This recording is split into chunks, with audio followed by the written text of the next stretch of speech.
How to uninstall Gemini app. Hi everyone, welcome to the channel. This is Rose and I'm here to guide you on how to uninstall Gemini by Bitcoin and crypto app. Watch the video till the end and without further ado, let's dive right into the video. First of all, you can simply uninstall directly from the home screen. Find the Gemini app on your home screen or app drawer. Long press the app icon until you see the uninstall option. Tap on install and then tap on install to confirm the action. If this doesn't work, don't worry, let's move on the next method.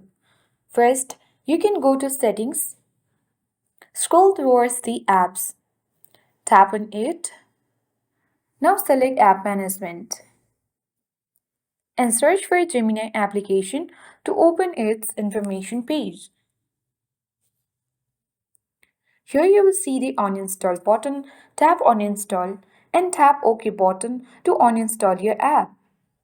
Now the third way to uninstall is simply you can uninstall via Play Store. Launch Play Store app on your device and using the search icon simply search for Gemini by Bitcoin and crypto application. Tap on it. Now you will see uninstall button. Tap on it and simply tap on install and confirm the uninstallation.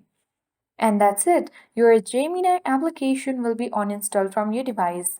I hope this guide was helpful. If it was, then do like, share, comment, and don't forget to subscribe.